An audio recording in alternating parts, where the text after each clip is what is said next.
Michael Jackson walks into a Tokyo airport wearing a surgical mask, sunglasses, and a black fedora. The media calls him eccentric, weird, out of touch. But Michael's personal physician, Dr. Arnold Klein, knew something the world didn't. That mask wasn't a fashion statement. It was about survival. What Michael Jackson was hiding behind that mask, the real reason he wore it obsessively for nearly 2 decades, is far more disturbing than anyone imagined. His doctors tried to warn him. His family begged him to stop, but Michael couldn't stop. By the end of this video, you're going to understand why that mask became both Michael's shield and his prison. To understand the mask, Michael had his first nose job after breaking his nose during a dance rehearsal. It was minor, just a small adjustment. But that first surgery opened a door Michael would never close. Over the next decade, Michael had multiple rhinoplasties. His nose became smaller, narrower, more refined, and more fragile. Dr. Arnold Klein revealed that Michael's nose was in constant danger of collapse. The cartilage was severely weakened, the tissue was damaged. Any impact could cause serious damage. This is where the mask comes in. Michael started wearing surgical masks at first. Occasionally, airports, crowds, public appearances, the mask became permanent. Everywhere. Shopping, at Neverland, even around his own children. The media mocked him. The public thought it was eccentricity, but the truth was tragic. Dr. Klein later revealed the shocking truth. Michael's nose was so damaged that the mask wasn't optional. It was medical necessity. Michael's nose was essentially held together by scar tissue and surgical grafts. The cartilage that supports the nose had been removed through repeated surgeries. Michael's nose would sometimes develop ulcers, open sores that wouldn't heal because of poor blood supply. These ulcers were painful, visible, and embarrassing. So Michael covered them with makeup, prosthetics, and went in public with a surgical mask. But Michael didn't just wear the mask to hide existing damage. He wore it to prevent new damage. Dr. Klein explained that Michael had developed an extreme phobia of germs and infection directly connected to his nose. Michael knew that if his nose became infected, he could lose part of it. Need emergency surgery, the infection could spread. The surgical mask became his barrier. But here's the twisted irony. The mask itself started causing problems. Constant mask wearing creates a warm, moist environment, perfect for bacterial growth. The very thing protecting Michael was making infection more likely. A vicious cycle. Dr. Klein tried to convince Michael to stop wearing the mask constantly. But Michael wouldn't listen. The mask had become psychological armor. Michael felt safer behind it, more in control, less vulnerable. But the mask wasn't the only reason.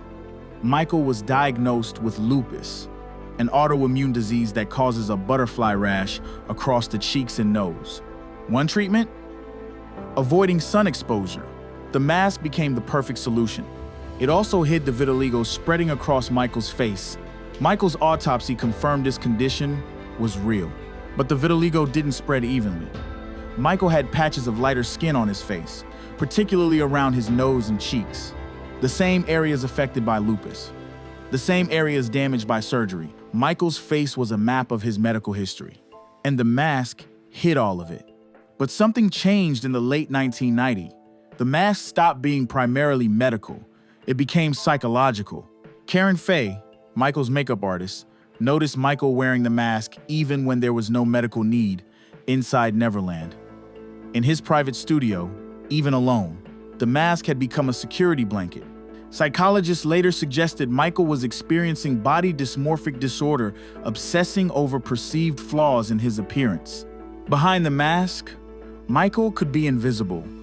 And for someone in the spotlight since age 5, invisibility was relief. Michael's obsession with protecting his face extended to his children. Prince, Paris, and Blanket were often seen wearing masks too. Michael said this protected their privacy, but people close to him suggested Michael genuinely believed masks meant safety. He'd created a worldview where masks equal protection. This is classic anxiety behavior. By 2009, Michael was preparing for This Is It concerts. He was still wearing the mask, especially when feeling vulnerable. People on set reported Michael's declining health. Thin, weak, often cold. Kenny Ortega said Michael seemed fearful, paranoid about germs. Michael carried hand sanitizer everywhere, wouldn't touch doorknobs without tissue, insisted people near him wear masks if they had colds. Years of prescription drug use had compromised Michael's immune system. The mask had become a literal shield. Dr. Conrad Murray testified Michael had trouble sleeping, was anxious, afraid he couldn't perform. When Michael was afraid, he put on the mask. On the 25th of June 2009, Michael Jackson died.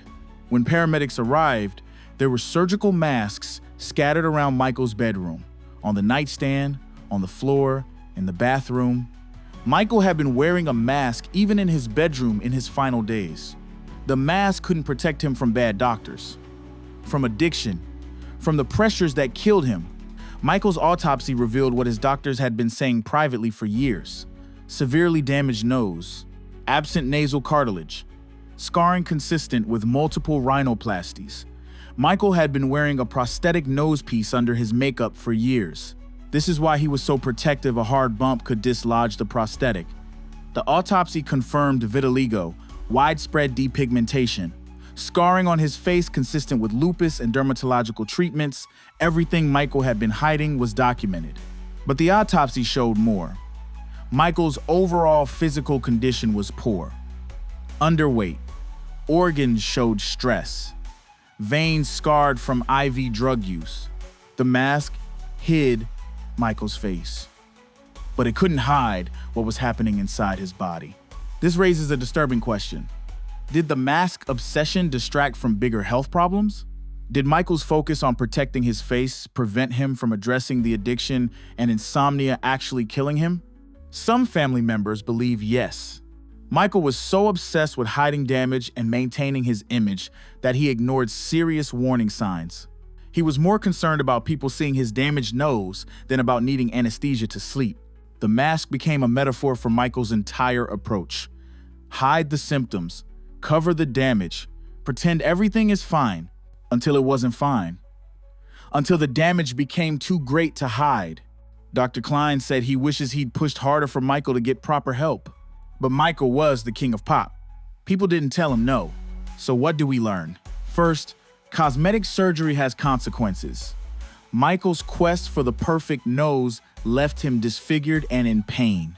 Second, psychological issues need treatment.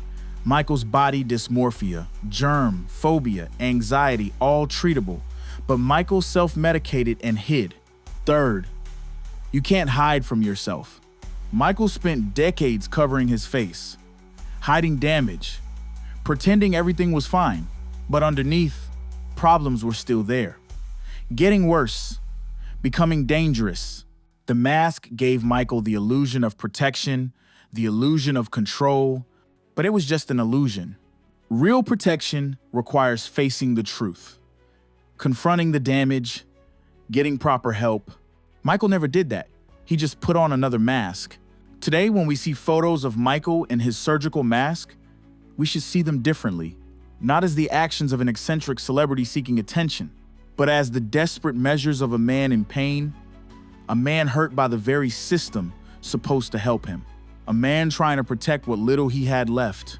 The mask was Michael's shield, his armor, his last line of defense, but in the end, it couldn't save him. Nothing could. Michael Jackson's mask obsession wasn't about being weird or mysterious. It was about survival, about hiding damage, about feeling safe in a world that had hurt him. And that makes it one of the most tragic aspects of his story. If this opened your eyes to the truth behind the mask, subscribe to King of Pop and hit that notification bell. We've got more untold stories about Michael Jackson and music legends coming your way. Let us know in the comments. Did you know the real reason behind Michael's masks? Stay tuned for more content.